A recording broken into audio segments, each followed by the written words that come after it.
Welcome back to Chain Reaction, the Foreign Policy Research Institute's flagship network of podcast series examining the political, security, economic, and social trends shaping our world.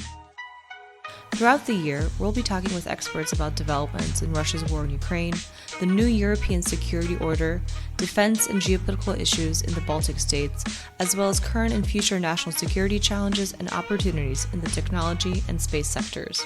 Join us each month for Bear Market Brief, Behind the Front, Baltic Ways, Report in Short, The Ties That Bind, NATO Allies in Action. New episodes are available each week on Apple Podcasts, Spotify, and most streaming services. To be the first to know about new releases, you can subscribe to FPRI's Insights newsletter. That's fprinsights.substack.com, or follow the link available in the description of this episode. Thanks for joining us. This week on Behind the Front. What is the future of American-made collaborative combat aircraft, and how has the technology evolved? In this latest podcast, I sat down to continue our series on this technology, the aircraft themselves, and what they may mean for conflict in Europe and Asia. Enjoy! Hello and welcome. My name is Aaron Stein, President of the Foreign Policy Research Institute, and today I'm joined by Scott Gilloon, who currently serves as the Sector Vice President of Air Force Strategic Development and Capability Assessments at General Atomics. Prior to joining General Atomics, Scott served in the U.S. Air Force, where he was an accomplished standardization and evaluation flight examiner, instructor pilot, and commander with more than 3,000 hours in Air Force aircraft, such as the F-15C and F-16. Scott, it's great to have you on the show. Thanks, Aaron. It's really a pleasure to be here. So we're actually not going to be talking about a human in the cockpit aircraft today. We did talk to your competitor at Anduril a couple of months ago about combat collaborative aircraft. And I thought, it would be great to have on both competitors, or I think you're frenemies, in this competition. And luckily, you guys were nice enough to say yes. So I appreciate it. Not a problem. It's funny. I was just with Scar the other day, yesterday. We see each other all the time, talk plenty. So as always, these communities are small, right? Fighter pilot community is pretty small. We generally say 1 degree of separation. So we still see each other and chatter, fairly often enough. Well, that's great. Well, Scar was obviously the guest, so listeners can listen to both. But let's jump into the first question here. Our audience should be familiar with what CCAs are supposed to do and what they are. And I should say that when we drop into acronym CCAs, Combat Collaborative Aircraft, perhaps you could tell us the origin story of General Atomics CCA, the YFQ-42. Most people, I think, from the general public side, probably know General Atomics best for the MQ-9, MQ-1, MQ-9 family of aircraft. What they probably don't realize is back in kind of the late 2000s, we began developing a jet-powered UAS at that time. That is our aircraft, the MQ-20. So if you type in Avenger or MQ-20 into your browser, you'll find plenty of pictures of that, or we can send some to you, I guess, if somebody wants. But that platform really paved the way for us, and from an industry perspective, there's always lots of talk about open systems, open platforms, open mission systems. For us, the reason we put started with open systems on that platform in particular is just because it's faster and easier and works out better for industry, right? So we started there. Over time, that platform proved a wonderfully valuable test asset as well as an asset for particular customers. But it led into, for us, a sort of rethinking about jet-powered UAS and what we could potentially do with them. In parallel, we had kind of a couple other pieces to this.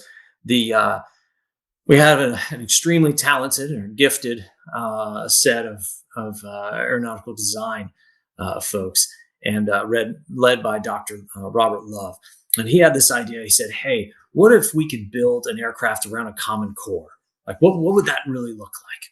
And so he floated this to AFRL. This is probably circa 2014. And said, "Hey, we could take a common core and we could build different variants. So we don't have to just stay with one particular variant of aircraft, right?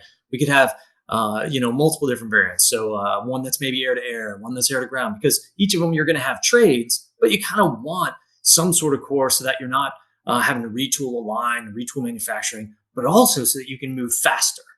And so we had this idea. So this is, just over a decade ago. Well, fast forward through the process. In the interim, we have I'll call it the larger share of autonomy work picking up. And that was with a couple different offices. The Air Force stood up their Skyborg program, and we ended up using the MQ-20 for that.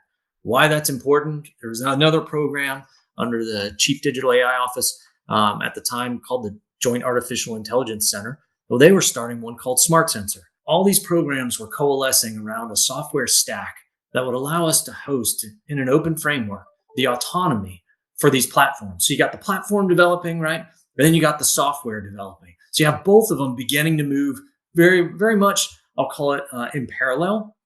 But in test, we're working with the Air Force now, putting them into a platform. That was our MQ-20. So keeping that moving as we kind of proceed through. So now we're in like the late 20 teens, right around going into 2020. And so now we're flying the autonomy stack. We're evaluating it. We're testing different behaviors and really doing this. I mean, right now, at present, weekly. Before this, it depended, sometimes several times a week. And then, you take a break to evaluate, retrain the behaviors, and then deploy them again. So, all through this, we've got this test and evaluation piece going on. Well, somewhere in there, so a couple years ago, the Air Force decided, you know what, we've proven this technology is sufficiently ready. And I think from a General Atomics perspective, we were felt extremely proud to just be a part of that. Right. So to have some role in not necessarily even shaping, but being a partner in the technology development. So they decided to kick off the CCA program. Well, right right behind or right just prior to that, you had what we called the offboard sensing station. That was the AFRL program, or you can look this one, the XQ-67A was the designation. Right. So that's the first platform that took that core, that common core. What you'll see is the Gambit Common Core, and produced an aircraft. That one is for sensing. So think of it as an aircraft that's designed or optimized to sense in the battle space and help provide the battle space awareness. So like that piece, well, we took that core, it's the same core now, and moved into the CCA program. What that allowed us to do is move very, very quickly, right? Control costs, which is always a driver, right? So you want to move fast, but there's always these trades. You only have these buckets, and you can take from one, but you kind of can't, just create something out of thin air. And so there's always a trade. But it allowed us to move very quickly, control costs, because we knew what things would cost. And so we were able to walk into the government and say, hey, here's what the price is, because this is what we're currently paying right now. So we have very high accuracy. So it allowed us to keep the program on schedule at cost. And where we are today, we're not only flying the XQ-67, we're flying now the YFQ-42. We're in test. We've got another aircraft that I think you'll see fly very soon. So I think it's given us this ability as a nation, to find a way to move very quickly. And think about this: just in a couple years, we've been able to do this, right? So we went from program initiation to first flight in less than 2 years. I think that to me is pretty exciting, because it shows just how quickly not only industry, but the nation can move when we have urgent priorities. So, you threw out a lot there, and I have a lot of follow-up questions. These things, so combat collaborative aircraft, like in theory, right? And that's something I want to come back to, is that I think we're still working on exactly how we are thinking about, we being, I guess, industry, think tanks, and I would even say the Air Force, are thinking about what exactly they're supposed to do. But I think we all agree that they're designed to be part of a family of systems melded together with current stuff we have. So current fighters, current aircraft, current everything that we have. So I realize there are things that you can't talk about, but perhaps you could tell us how you all are thinking about how these things can and should be used in combat. Sure.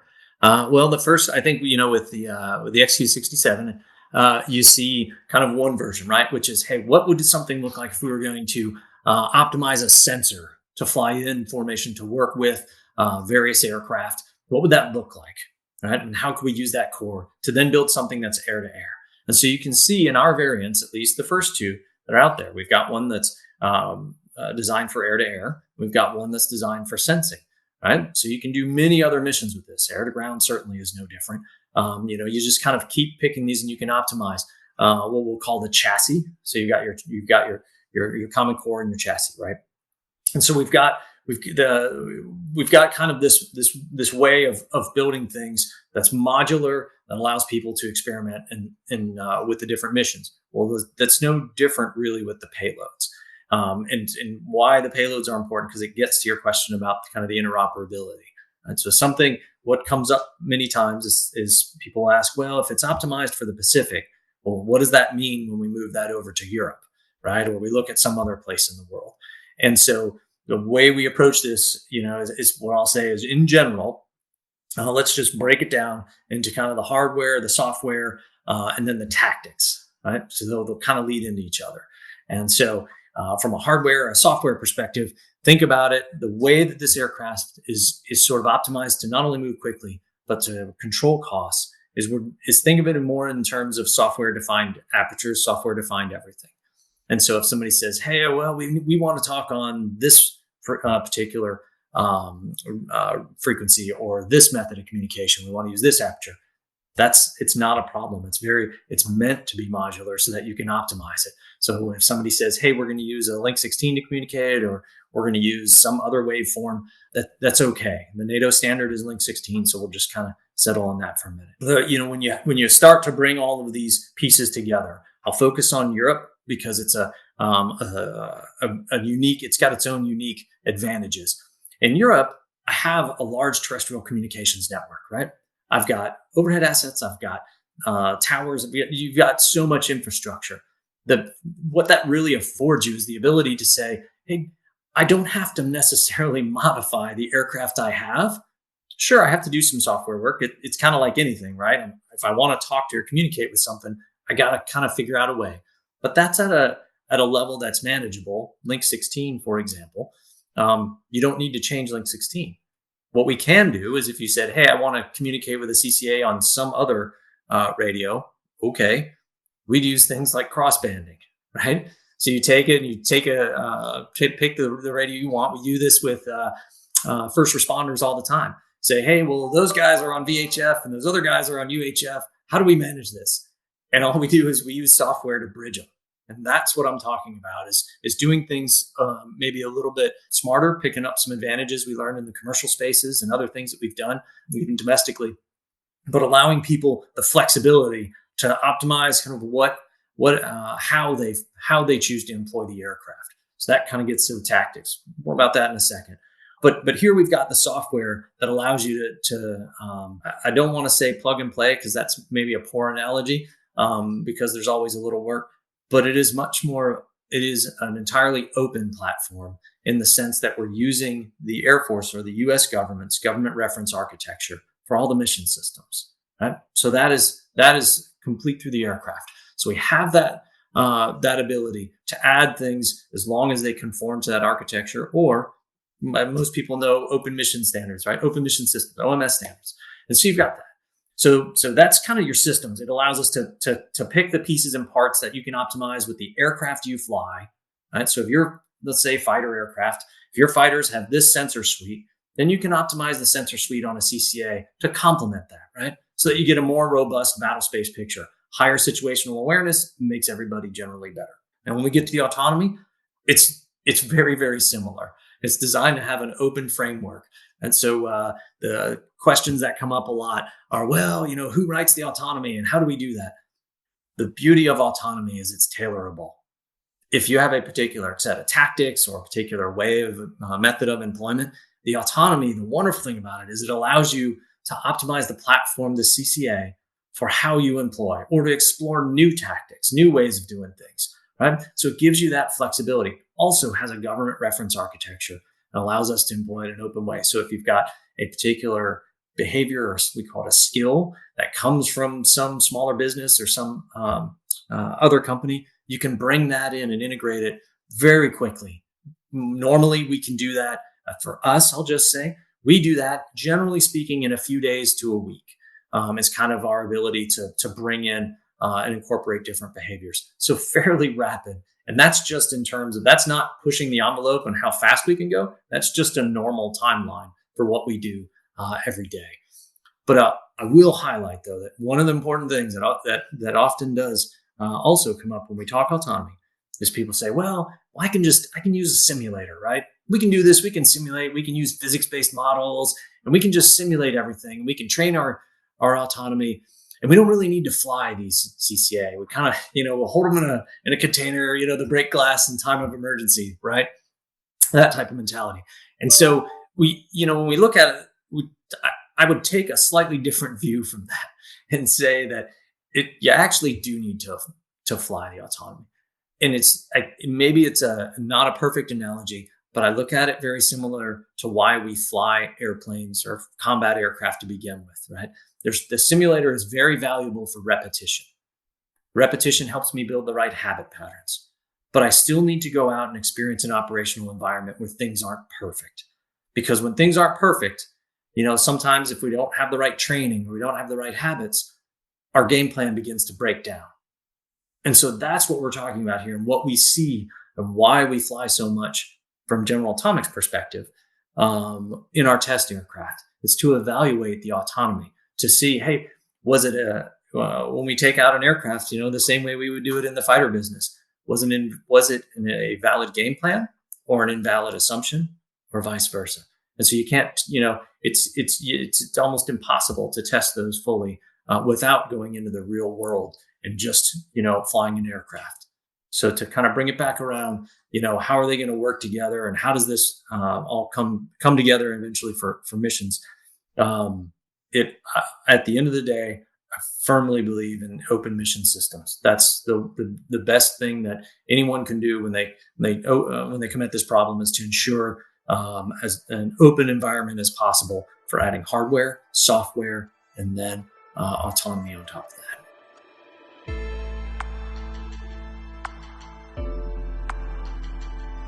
Hey everybody, I just wanted to take a minute to tell you all about a publication we launched at FPRI called Behind the Front.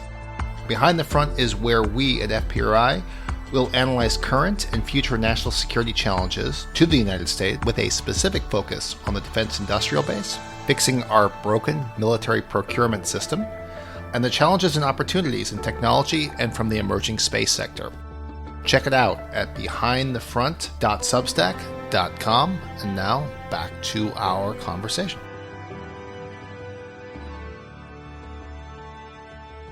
So you can't see my piece of paper, nor can the listeners, but I'm holding it up. And literally what I have written down here was autonomy towards sim towards repetition. So so the question I was thinking about is, so when you're thinking about how you're training the autonomy aspect of your underlying software, right? A lot of it is going to be, let's say, threat-based, is my guess. Is so I'm not trying to get you to reveal anything, classified here, but one can infer that you will look at potential adversaries that you would be thinking about, have access to the super secret stuff, and then use the super secret stuff to help inform your models for how you would expect the CCA to operate. And so the question I had is, isn't there an inherent, advantage if you're so software dependent that you can test it over and over again in the sim before you take it out into the real world environment to either drive down cost before you actually field it and ultimately test it? Because, you're always sort of making some assumptions about how your adversary will react, et cetera, et cetera. Yeah, you're right. We always, will evaluate particular behaviors or in the simulation environment before taking them out in the real world. And we'll do that really to just, one, assess performance. Is it performing as we expected, or is it doing something wild and different? So we'll do it to evaluate the performance, and then evaluate overall. Are we, is it achieving the objective? Is it meeting the intent, right? So you can do some pretty high level, pretty quick analysis to see whether or not it's going to hold in the real world. Certainly, you can use the super secret models and things to train your behavior. But I think in the world we're moving into, we're getting to the point where autonomy doesn't necessarily need the super secret model, right? So now we get into the we move away from the deterministic side, and now we get much more into kind of a reinforcement learning, and then into what I'll call the agentic, or now we start to get into the fancy world of AI, to where it's doing its own thinking and reasoning, right? And so we'll just start with kind of the deterministic, and you say, hey, can we use that in a sim? Can we evaluate it? Yes, it's very consistent. It's important because it can help us build trust, right? And now as I build trust, now I begin to layer in the reinforcement learned behaviors, right? So now I can allow the autonomy a little bit more freedom to not only determine which tactic might be the most effective in a particular scenario, but how to optimize itself with the human and the aircraft next to it, right? And so now, as we start to move in those spaces, there's always this, uncertainty with data. And what we're learning and what we're seeing is, that you can record, server farms full of data, but it may be the wrong data, may not be useful. It may have a lot of the data has a half-life, and it's not all the same half-life. And so it gets pretty complicated on the data science side. And we tend to focus on kind of, hey, I want autonomy to solve all my problems. Well, there's this other side that says, hey, did you collect all the right data so that autonomy could even have a chance of solving those problems? And that's true whether it's synthetic data or whether it's data you've pulled from the real world. And so part of the way that we approach this is we approach it from a blended environment. So we can pull in the real data or real sensor data that we have, and we can feed that directly into our simulation environment to evaluate those skills and behaviors in the simulation environment. And you can do the same. You can take the simulated data and we can push that to the real world in mixed formations. We do that every single time we fly. So it gets to your point of, hey, what do you do? Where's the synthetic? Where's the real world? And we can adjust models, threat models. We can adjust those in real time. And for us, it's about efficiency in training, and so I can do this multiple different times with multiple different behaviors. We've taken an entire autonomy stack. So think of it in terms of like the entire brain, the mission brain, right? We do this all the time. And we just actually did a demonstration for the government to where the aircraft's still flying and we trade out the mission autonomy, the full stack of it. And now, when you think about it in terms of like, it's like kind of like being in a math class and swapping out your brain in a test and then going straight and continuing on with the problems. But that's the beauty of the software and the flexibility, especially when you approach it with an open compute system like that, or an open core, autonomy core in this case. So it's that way that I think that, we learn and what we see, and now we can apply that very quickly. We can take some of the high order lessons out of the synthetic data or the synthetic environment and evaluate which ones hold in the real world and which ones don't, which ones start to fall apart. And that way we get a better understanding of kind of where those bounds are, like how useful is a particular batch of synthetic data versus the real world. Because there are trades. But that's the piece that I think that experience gets you in flying, right? And so back to that question of, do we fly all the time? Do we not? What does repetition look like when we start talking about autonomous systems or autonomous collaborative platforms? All of those questions, that's the really exciting part about where we are right now, is that we're just cracking this open and really getting to define some of these problems, but also to get to the initial portions, at least to some of those answers. And coming from a company perspective, the MQ-1 is actually a really good story of rapid iterative design. If you go back to the history of 2000, 2001, or I guess even 98 to 2001, different podcast. But MQ-1s to MQ-9s have been in heavy use all over the world, basically for a lot of our listeners, probably entire adult lives, right? What lessons were you able to take out of that? Thinking about communication architecture, stuff like that, if any, applied to this. I do realize they're entirely different systems, but when you were talking about how to use software to move between different communication networks, basically plugging things in so one part of the team can talk to another part of the team, seems simple, but not always entirely thought through when systems are designed. And so you're having to come up with workarounds like in real time. And so you're trying to anticipate those workarounds this time around. So how did sort of the lessons of the company, if sort of inform some of these things for the CCA? Sure. So I got to see a lot of that. It's fun. When I was flying on active duty, and we had, I can remember the first times when I was a young lieutenant, we had an unmanned system in the airspace, right?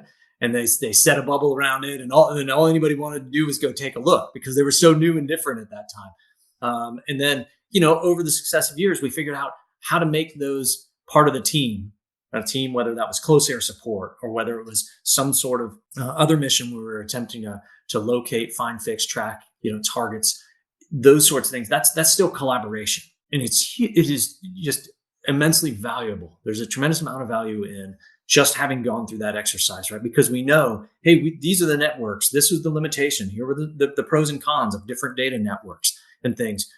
By just simply collaborating with humans, we've been figuring this out for decades. And I don't think a lot, it's tough sometimes because people say, well, what's the transferability between somebody who's on the ground on an ATAC tablet, an ATAC software-enabled tablet doing close air support versus somebody who's in an aircraft, trying to do an air-to-air mission. Well, guess what? Right now, they probably both use tablets. Right. So point number one, right? Number two, they both use open software that they're using to communicate with an uncrewed system. Starting to look pretty similar, right? So like all of these things, we've come from a spot where we've been able to leverage, this journey over decades. And so when we get to, the MQ1, the MQ9, there are other pieces that we pull from that. I love the story with the Army. So the Army, they've never had humans landing their aircraft, right? The Gray Eagle, right? The humans don't do it. And so early on, it's fun to get to talk to some of the old hats in the software side, because they're like, yeah, early on, the thing kept landing in the same spot. And why that's bad on a runway, anybody who flies knows you don't want to land in the same spot. Rubber deposits and everything, you don't want to do that. So then they had to figure out how to actually inject air in the system so that it wouldn't land in the exact same spot every time. And to me, it's sort of informative about how autonomous, or in this case, an automated system looks at a problem. It sees the same problem. It's going to apply, that solution. Well, now we get to the point where we bring in autonomy, right? So it's not just automated, it's autonomy. So now it's using a little bit more logic and stepping through that challenge. So building its own pattern to come in and land. That's where we are with, let's just say like an MQ9. And so now it can come in and it can build its own pattern and come in and safely execute a landing, or if necessary, go around. So when you look at that and now you apply that, you take that bundle of software, it is absolutely valuable than when you apply that to a CCA. And so because it allows us to go so much faster, right? We can say, yeah, here are some lessons. There's some very valuable pieces that we can pull from them, take those pieces and build from there. So we kind of have I'll call it a further, a departure point that's maybe further down the road than if we were just starting out, and incorporating uncrewed systems. Yeah, I mean, I've heard the Navy's dealing with this with Magic Carpet on the carrier deck. But we were coming sort of to the end here, but I have sort of two linking questions. Is everybody always talks about the size of the problem in the Indo-Pacific. The Pacific is just massive, right? And so you're dealing with the ultimate trade-off here between size, range, and cost of a potential CCA. And so my brain always goes to a very good place to actually think about how to test or how to operate these things is actually Europe, right? Because as you were saying earlier, there's a considerable amount of infrastructure already built. And no offense to our European colleagues who are listening to this, it's just not a very large place, right? It is large, but it's ultimately not that large. And then the distances between infrastructure is quite small. So perhaps thinking about sort of the broader challenges that the Indo-Pacific talks about and thinking about the design of a CCA. And two, and I you made me think about this. You flew single seaters, I think, right? F-16 and F-15. And you just talked about how you'll have to incorporate a tablet, right? So you're a single seat guy. Mm-hmm. Now, with the prospect of potential integration of these things with a tablet or something, how does that add to at least how you guys are thinking about pilot fatigue in terms of the ultimate things you all will have to be doing? Okay, so I'll answer the kind of the tablet piece first, and then I'll jump back to the overall theaters type problem. So on the tablet piece, what I'll say is that's where things like flying in a simulator are just wonderfully valuable, right? Because I can put somebody in a simulator, I can teach them, we can work on habit patterns. Here are the things that you want to be able to do, or here's how you would interact with the CCA with the tablet. So I can train somebody pretty efficiently with that. I can sit right next to them. We can go through this repetition-wise, right? So it doesn't terrify me. Are there better ways to do it? Sure. Put everything, we all love it under the glass, right? There's nobody, who wouldn't want everything under the glass to be able to just touch touch a particular function and go. But what a tablet does is it allows us to also move very, very quickly outside of an aircraft, operational flight program sort of update. So an aircraft software update. You don't have to upgrade the whole aircraft to go. And I think this should appeal, especially it should resonate with folks who realize the timelines we're generally on for this. We're on multiple year in between upgrades for aircraft software. Tablet, not the same way. Go out and load tablet software and go. So I think that part makes it pretty flexible. For the overall trades and kind of when you look at aircraft, I'll say there's never an easy answer, right? Because it's you can optimize for one, and does that optimize for the other theater? So if I optimize for the Pacific, am I cutting out or am I otherwise excluding certain advantages, knowingly or unknowingly, really, of that I can leverage in a European theater? Well, what I'll say, when we looked at the problem, we did actually, I'll call it very carefully, step through this. Taking the core, we started with the core, and as we built out the airframe, we looked at things like the number of runways, the average runway lengths.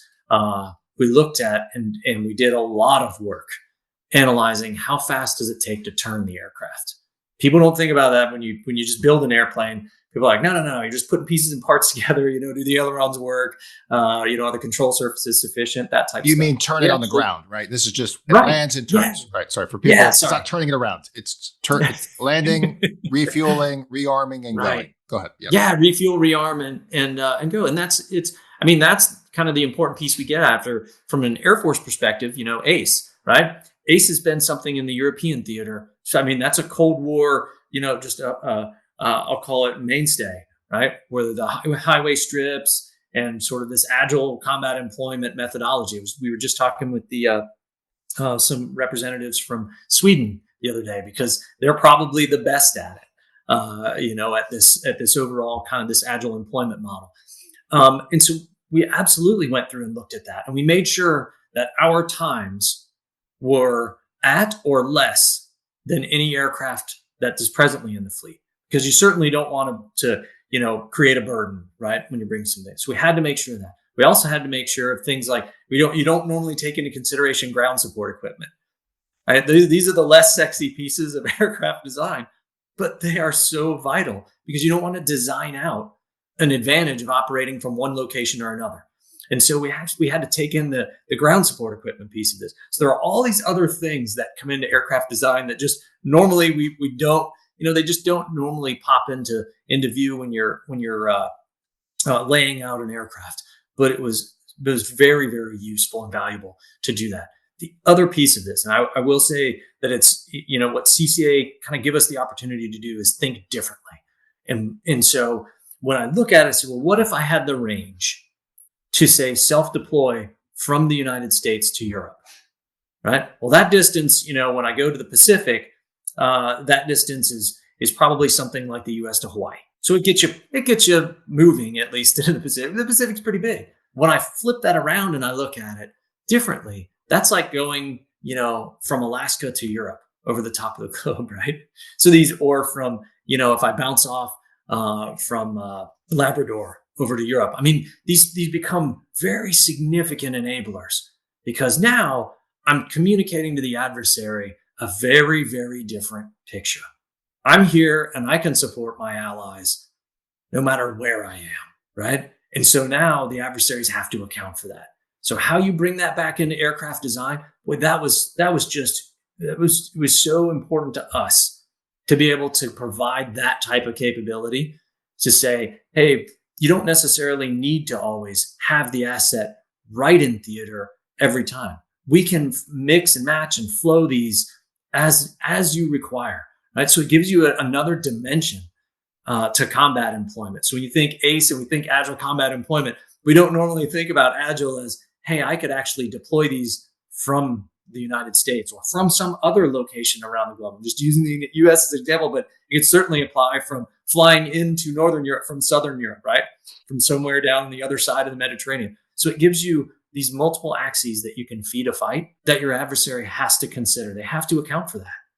And so it's those ways of thinking to me that become most important when we look at how do I impose costs? This gets to your deterrence. This gets to all the pieces. And I know you didn't ask about that, but this is probably somewhere where you guys excel.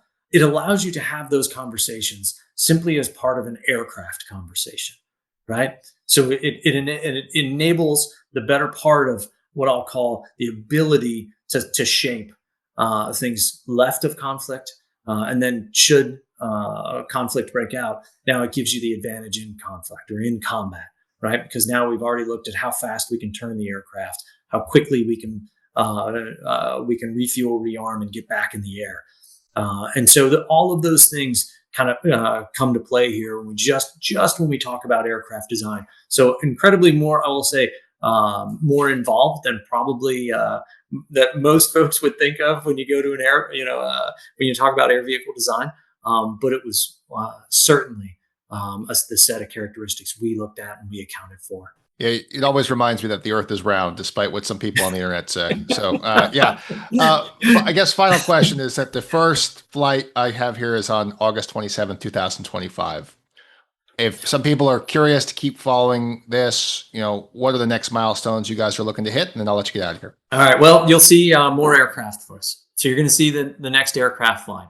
I'm not going to say when. That's the purview of the United States Air Force. But what I will say is we're continuing to produce aircraft. And those aircraft, as part of their qualification, are going to begin flying here very shortly. I think the exciting piece for everyone is to know is we are in flight test. Like, flight test has begun. We're very excited when you look at an aircraft and you're like, hey, the first flight of this CCA. But as we were saying before, the XQ-67 really proved that, hey, we can, this aircraft, this air vehicle, with some subtle changes, I'll say, to account for a new mission, it's flying. So it's kind of like, yes, it's the first flight of this design, but the actual family has been flying. We have a lot of time under the family. And so it's I think a really exciting time to be in uncrewed systems. And, when we look at how this is really just kind of I'll call it in the broader sense, even the airplane business, but from my background and kind of the fighter side of it, it's really a fascinating time to see, because we're going to be able to experiment with tactics, with aircraft that we just haven't had the capacity or the ability to do before. Look at risk differently, risk to machine, risk to human, and all of those things now, all of those become tools that we can provide back to the warfighter, back to the commanders, back to the nations to decide how and what they want to use the aircraft, to what extent. So I think it's just some of the exciting stuff that comes out of the first flight and really the beginning of flight test. Well, Scott, thanks for taking so much time to chat with us this morning. Really appreciate it. Absolutely, thanks, and I appreciate all the folks who download the podcast to listen in. Thanks for joining us on this episode of Behind the Front, a special series of the Chain Reaction podcast at the Foreign Policy Research Institute. To learn more about this and many other initiatives, please visit us at fpr.org. Until next time.